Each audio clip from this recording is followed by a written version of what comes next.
Welcome back to another video. So আজকের এই ভিডিওতে আমরা এরকম স্ট্যাটাস ভিডিও ক্রিয়েট করব অ্যালাডেমোশন অ্যাপের মাধ্যমে। তোমরা কীভাবে এরকম স্ট্যাটাস ভিডিও ক্রিয়েট করবে চলুন জেনে নিই। তো প্রথমত তোমরা অ্যালাডেমোশন অ্যাপটি ওপেন করবে। ওপেন করার পর প্রজেক্টটি আসবে, এরপর ফুল প্রজেক্টটি ওপেন করবে। তো এই প্রজেক্টটির ডাউনলোড লিঙ্ক তোমরা এই ভিডিওর নিচে পেয়ে যাবে, অবশ্যই ডাউনলোড করে নিও।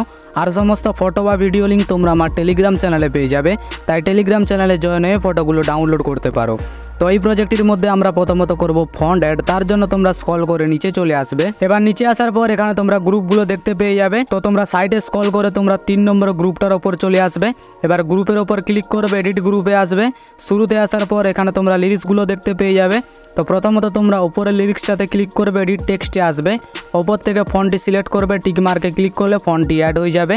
তো এরপর এখান থেকে ব্যাক আসবে। তো এখানে তোমাদের একটা কথা জানিয়ে রাখি, এখানে তোমরা লিরিক্সের মধ্যে যে সমস্ত ফন্টগুলো দেখতে পাচ্ছ সমস্ত ফন্ট অ্যাড করার কোনো প্রয়োজন নেই। শুধুমাত্র যে লিরিক্সটার মধ্যে ফন্ট অ্যাপ্লাই করে দেখালাম, এই লিরিক্সটার মধ্যেই শুধু ফন্ট অ্যাপ্লাই করবে। তো এই লিরিক্সটার মধ্যে ফন্ট অ্যাপ্লাই করা হয়ে গেলে এখান থেকে ব্যাক আসবে। তো ব্যাক আসার পর তোমরা চলে আসবে 9.3 সেকেন্ডে।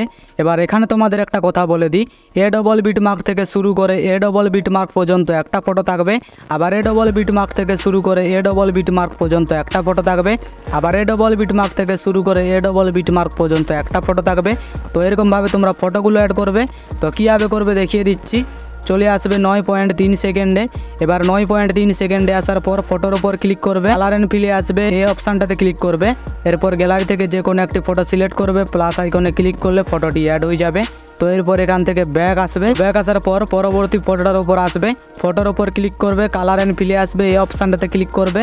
এরপর গ্যালারি থেকে সেম ফটো সিলেক্ট করবে, প্লাস আইকনে ক্লিক করলে ফটোটি অ্যাড হয়ে যাবে। তো এরপর এখান থেকে ব্যাক আসবে। তো এরকমভাবে তোমরা সমস্ত ফটোগুলোকে অ্যাড করবে। আর যেমনটা বললাম, এ ডবল বিট মার্ক থেকে শুরু করে এ ডবল বিট মার্ক পর্যন্ত একটা ফটো থাকবে। আবার এ ডবল বিট মার্ক থেকে শুরু করে এ ডবল বিট মার্ক পর্যন্ত একটা ফটো থাকবে।